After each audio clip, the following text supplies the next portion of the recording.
Welcome to the Toffee Blues, your source for all things Everton. I'm Ellis Nordhoff, and today I'm joined by Richard Hall, host of the Inter podcast in English and creator of Gentleman Ultra. How are you doing, Richard? I'm good. It's nice to have the Italian season kicking back off, and it's been a good one so far. An open season, we think, in this year because there's no guaranteed Scudetto winner this year, so it's going to be an interesting one. So, yeah, looking forward to it. Well, we're very interested in Italian football at the moment because there's a certain player who might be joining Everton soon, and that's what this video is today. It's a scout report on Beto from Udinese. So we'll kick it straight off. Beto, what's he like? It's really interesting because he's one of those players, first and foremost, who you certainly have players who are child prodigies, just come through and straight away, they hit the heights really early. And Beto's certainly not one of those players in that sense. Now, that's nothing to be concerned about because there are plenty of players who come through late. This is a guy who was signed for Benfica very early on. He doesn't have a football background. We're talking off air, but similar to my parents. Their parents not interested in football, and so didn't watch a lot of football when he was growing up. Poor background. But when he did start playing, he's very tall, very strong for his age. He's 6'4" now, and he got signed for Benfica's academy, which obviously in Portugal is huge. But then he was let go, and he claimed that that's part of one of the best things that ever happened to him because he got the fight there. So his mentality is extremely good. Even when he got let go, he was working in KFC in Portugal. He was playing for a fifth-tier Portuguese side. I think Union Italia, if my memory mistakes me. I'm sure people now tell me I'm wrong with that one, but I'm not great on fifth division Portuguese football. But he continues to really push through. He started to make it into the big leagues in Portugal. And for people who don't know, Udinese, run by the Pozzo brothers, Pozzo family, who a lot of you guys might know from owning obviously Watford. Udinese, used to have a better scouting network, massive in Portugal, South America, brought a lot of players through. We can see through their ranks. I mean, even like the likes of Alexis Sanchez, Sama Handanovic, Montari, you could go on and on. And so they brought him in after a successful season in Portugal. I think he got 12 goals in 23 games, or something along those lines. And yeah, I mean, since his arrival in Italy, he's been looked at quite heavily by the likes of Napoli. Obviously, Everton looked at him, I think, in January as well. So yeah, but as a player, he's interesting because he's, like I said before, he's very strong. He's quick in a sprinter's way. He's not quick off the mark. He's quick when he gets going. He's a bit of a freight train when he gets going, and technically he's very good. So it's going to be really interesting. But one thing I will say is I don't think he's going to be to set standards if we would. 25 years old, a lot of potential, but I don't think he's going to come in and get you 20 goals. But what he can do elsewhere is quite interesting. So you say that he's not quite as prolific as perhaps Romelu Lukaku, who we've had in the past, who you'll know all about being an Inter fan, but you say that he's got quite a lot of other strengths to him, and it's not just about his goals. What are those strengths? Yeah, I think when you look at certain players, you can look at like stereotypical number nines, who are there to look at that space in the box, a few movements, not really get involved in the play, but they're going to put the ball in the back of the net. That's not him. There's two reasons for that. One, as I mentioned before, one of his strengths is the fact that he is physically strong and he likes to run at defenders. Now, you can only do that if you come in from deep. Now, what also happens there is you've got to look at the team he's playing in, Udinese. Now, Udinese often play with 3-5-2. It's sort of set in their DNA. And they always have overlapping. Normally, sometimes it's one fullback and one winger, but basically wing backs. They overlap a lot. And the midfielders two of the attacking midfielders, they like to get into the box. What happens is with Beto, and they've had this before with Okaka, who played before, who will come a little bit deeper. And Udinese have toyed with this. They've had that sort of diminutive little striker in the middle, and it's never worked. Like Pusato, when he was there, it just didn't work. So they've gone back to this sort of format. And Beto will come deep, hold the ball up, and you can then see the overlap often. Now, that means he starts from a deeper position, and that's what he likes. And so when you'll see a lot of his goals, you will see, yeah, of course, don't get me wrong, he's strong in the air, and he will have the ability to get goals in the box. I'm not saying he can't, but his preference is to come deep to link people into play. And so even though Beto's goals with Udinese haven't been bad, it's like I said, you're looking around that 10 to 15 mark. What he's brought out the other players, you see more goals from the wing backs, you see more goals from the midfielders, and he's that link. Now, for comparison, I'm not going to use this as a directing comparison, so please don't quote me, anybody. But you can see a very similar player in like Marcus Thuram, who's gone to Inter. He whilst he was very good on the wing, he also then come in, holds it deep, and you can see him putting like Lautaro into play. So I think one of the things we could also compare him to is, and again, like I said, it's not a direct comparison, is the likes of Harry Kane and the basis of how he's gone to Bayern Munich, because that's promising. No comparison in the sense, in the just the style of play and the fact that you've got Gnabry and Sane on the wings, or whoever wants to play there, and he comes and drops deep. The midfield then overlap again, and that's why sometimes with Harry Kane you see him obviously late getting into the box, and that's where he's not being watched. And it's very similar in the style and want of play, to do that. And for me, it is quite important that, again, that's not always going to bring that striker, therefore, as many goals as he would be if he was acting like a number 9, just sat there, not interfering with play and waiting for the ball to come to him. Yes, he would get more goals in that sense. But again, it's one of those situations, because of his strength and anything else, counter-attacking, perfect player. If you've got, because of the strength, and he's hard to knock off the ball and he's quick, he has got a rocket of a shot. Not always accurate, but he has got a rocket of a shot. And he's got a lot of promise, but I think it's what he'll bring to the team will be key. And also as well, it's his mentality. He works extremely hard, and for the culture of a lot of British clubs, that's really important. In Italy, sometimes tactically, and whether you're quite astute and whether you make the right runs is more important. But yeah, I mean, look, he will work hard. He's got a good mentality, like I said before, after the Benfica situation. And he's confident. He said again in the interview, he can play in any league. He's confident he can do that. And I think with his ability, and also one thing I do have to say is that he's tactical. Listen, I know people talk about, are they ready for the Premier League? And it baffles me in some respects. And it's the same if someone said, are they ready for Serie A? I mean, yes, he's very tactical in Serie A still. But at the end of the day, if you have an intelligent player, he doesn't get more stupid when he goes to Italy. If Beto's not going to get slower or weaker when he comes to the Premier League. So at the moment, he's as an athlete, he's exceptional. His work ethic and his training, his professionalism. So yeah, he's definitely going to be an asset. And as I said before, the price tag's, I think, pretty reasonable. Let's pick up on a few points you made there. The link-up play sounds really important, and it's going to be really important to us because our midfielders and attackers haven't got enough goals in recent years. That's an absolute fact that we're all aware of. And we need players to be brought into play more. And we've signed a few attacking players. We look potentially linked with Kamaldeen Sulemana, and Jack Harrison's already been brought in. Arnaut Danjuma's already been brought in. Players from the wings who you hope can get involved with goals. And if Beto can help them to do that and hold the play up and get more involved, that's useful for us, because it might be a case of perhaps Everton need that striker to get involved rather than just be there to get on the end of things, because we need to link up our play and have a bit of a structure ourselves. So we might not have the luxury of just having a player you can purely use just to put the ball in the net. So I think that could be really useful for us. And also, I think the fact that he works hard, that massively fits into the culture at Everton. I think the fans will absolutely love him for that. A player who's passionate and looks like he really cares about playing for the club is massively important to us. So that's two really promising things that you've said about him there. I want to know a bit more what he's like in an attack, though. Is he definitely a player that you could see playing on his own up front? Because we've often been waiting for a player who can take the mold of Dominic Calvert-Lewin and play in a similar way. And currently the only strikers we've got, the likes of Neil Maupay, and we're not too sure on Yusuf Chamiti yet. He's still coming through as a young player. We have players who can only play in a two, so we're hoping that Beto can play on his own, can he? Yeah, I think he can. I mean, he's proved that at Udinese. I mean, sometimes they can play that.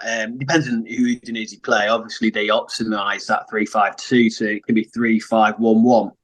And that depends. I mean, they've used Flamadic just behind him quite recently. He's a very creative midfielder. Again, it's him in and off the ball. I actually think that he's rated exceptionally highly, even though he's a very difficult character. That's another story. But he's been linked with Inter and the likes of others. But part of that's because of the link up with Beto and how he's been playing with him. He can definitely play on it up on his own. It does depend on the quality of your wing backs, wingers, really, in your midfield. I mean, that's where, obviously, if he's just going to play in that upfront role and the ball's going to be hit to him and there's no support, then you're isolating him completely. It's pointless. But I don't think that's the case with, the people aren't going to put him in that situation. He's not just someone you're going to lump the ball up to. It's a guy who's, even if he's 6'4", he's very technical. It's like when you look at the likes of, I'm trying to think of a player who, you look at Marko Arnautovic, who's gone back to Inter now, ex-West Ham Stoke as well, and obviously Inter before then and in Germany. Again, he's a player who's a bit deceptive. You think, oh, he's just a tall player. It's going to be, good in the air. And it's so lapsed to think that.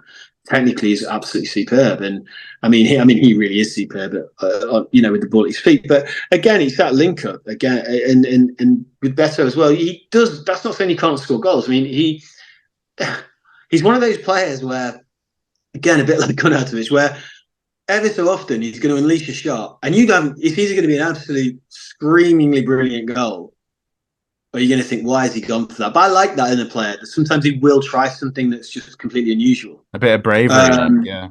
Yeah, I think so. And he's very confident. And that goes back to when I said before, he's confident in himself. He really is. I mean, again, that statement, he can play in any league. I think that he's not a player who needs to be loved as such. But I think that, and I wouldn't say he's even overly ambitious, but the last interview I read with him, one consistency, he just wanted to be happy in what he's doing. He enjoys playing football. He's happy at Udinese. There was, but again, if a bid comes in, it helps Udinese. It helps. I think one way to describe the way he plays and the fact that is to look at Udinese's system. And when you look at that 3-5-2, we go back to before they had Stefano Kaka, who's again, a big, tall player. Again, technically quite good. The ex-Sampdoria and Roma graduate, wasn't he? Again, can hold the ball up and knock the ball out and increase the play. And a guy that you guys won't like, but probably is quite interesting, is who are they going to replace Beto with? And at the moment, this morning, is apparently it's going to be Divock Origi.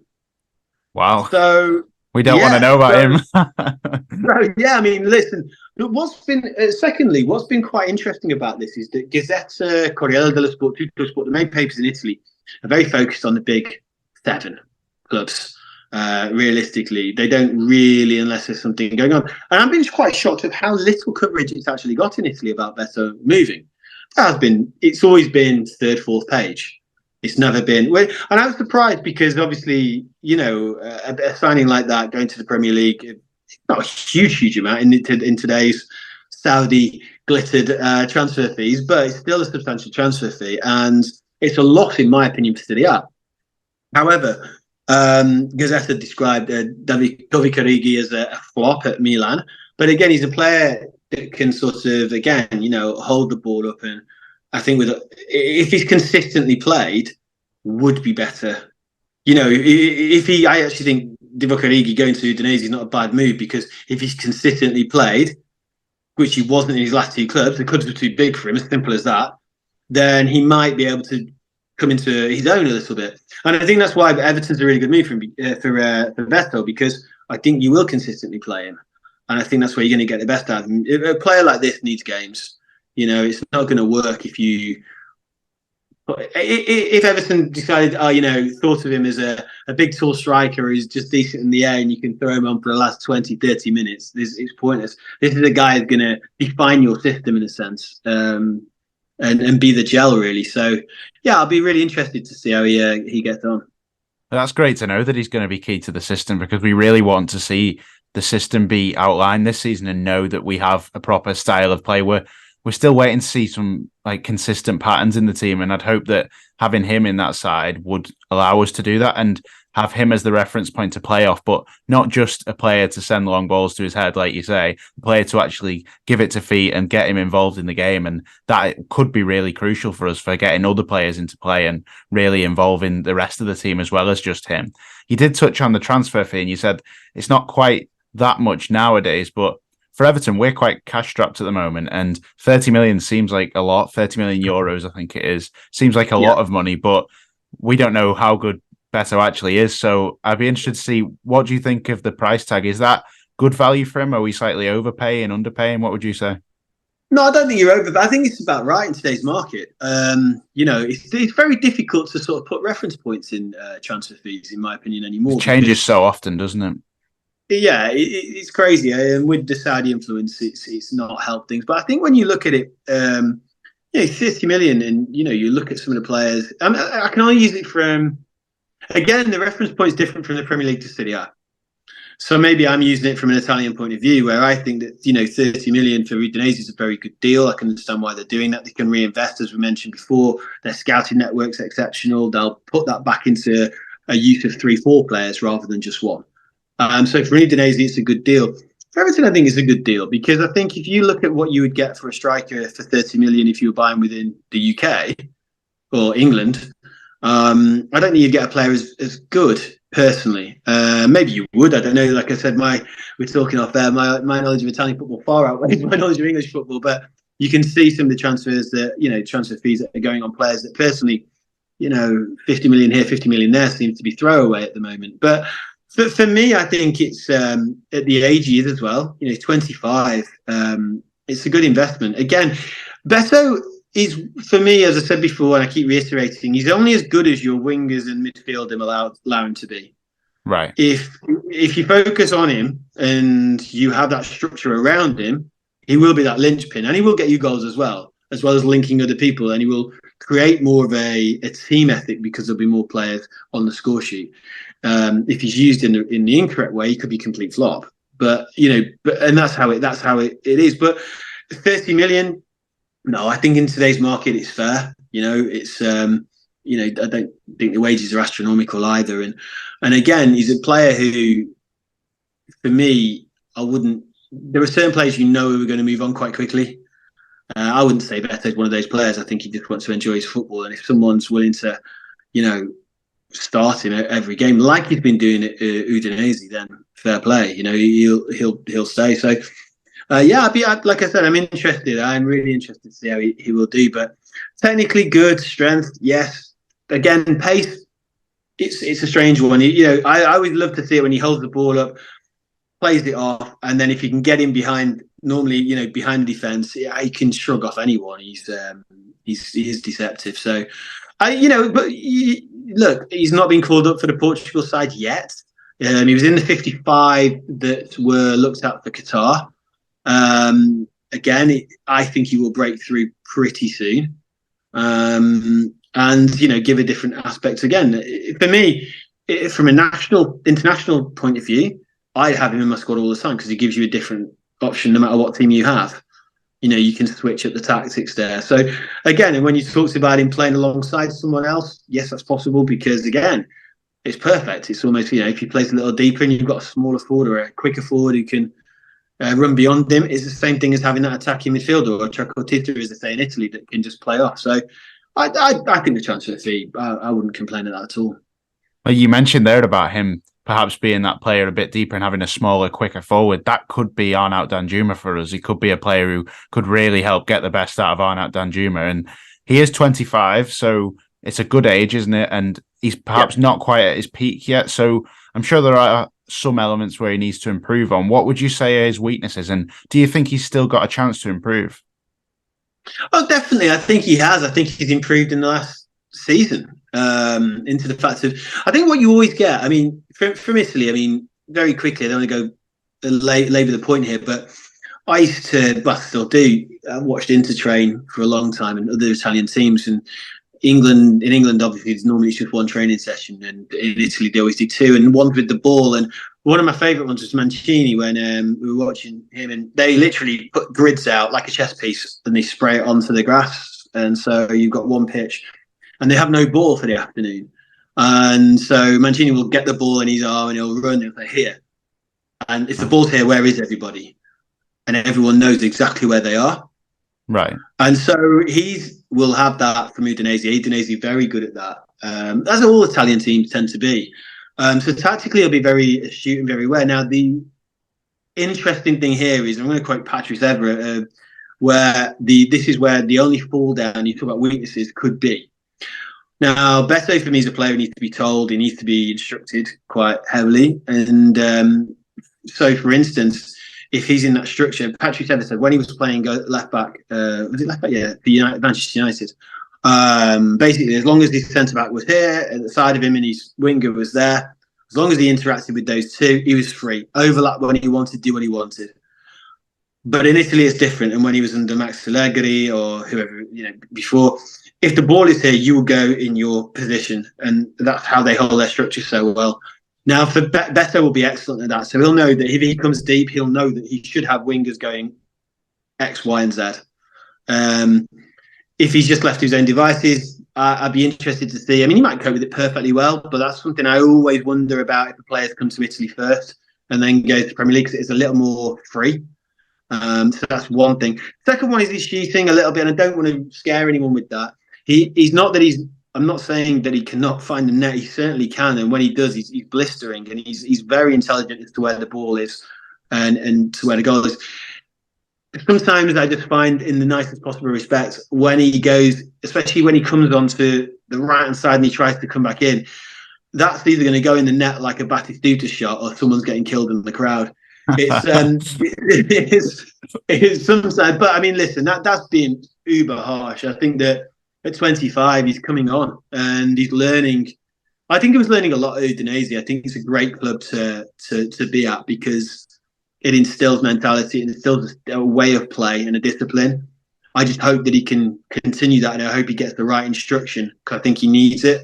But I mean, that's really, I wouldn't say it's uber harsh, but look, I mean, when you ask about weaknesses of players, I always normally answer it with, what do you expect from him first? Because, every player's got a billion weaknesses. But, if you, like I said, from the very start, if he goes and gets 25 goals in the first season, I'll be baffled. I'll be so happy because I'll see, wow, he's really coming on. And maybe I come back on and we can talk about him becoming really hitting that next level. I hope so. For me, but for me, just a complete team player, professional, disciplined, and with all the attributes. It just needs, I wouldn't say rough diamond, but he just needs to be polished a little bit. That's fantastic to hear. And I think he seems like a player who is going to be really useful for us. We need to temper our expectations and not think he's going to come in and do a Romelu Lukaku. That's a one-of-a-kind kind of player, but he might offer more in a team structural sense than the likes of Romelu Lukaku did for us. Yeah. And it seems like he's going to be a really interesting player to watch about how he can bring the rest of the team in. And we could see the best of Dwight McNeil, Arnaut Danjuma and Jack Harrison now with him there. And hopefully we can get a few more in after this as well. We need to get this one through the door first. I will admit it is not done yet, but hopefully by the start of next week, it will be done. Well, that completes our scout report into Beto from Udinese. It's been great having you on, Richard. You've given us some fantastic insight there. Anytime. No, anytime. It's like I said, been on before and really enjoyed it. And also as well, I'm interested to see how these players continue to develop. I mean, as I say, I spend a lot of time watching this guy, and you wish them all the best when they move on to different leagues or different challenges. And I'm hopeful. All I would say on the last thing is just give him time. That's it. Just give him time and believe in him a little bit. And I think if the crowd can do that and he can feel that he's wanted, you'll see the best in him. But don't expect him to hit the ground running. But I'm going to put him on my fantasy football team now as soon as it happens because I guarantee he's going to get a hat trick on his debut now. I've said all this, but no, in all seriousness, I think value for money and a very good professional with a lot of attributes. So good luck to him and good luck to Everton. Brilliant. That's your pledge of support there, putting him in your fantasy team. And we might do too soon as well if he starts off well. Hopefully he does, because we haven't scored a goal yet this season, so we really need it. But that's all from the Toffee Blues now. Please do check Richard out. He's got some great stuff online and really, really knowledgeable about Italian football. I personally don't know a lot about it, so if you want to find out more, please do check it out. But that's all for now. Please leave a like. Let us know what you think about the signing of Beto. Hopefully he's the man to provide some goals for Everton. But that's all for now. See you later.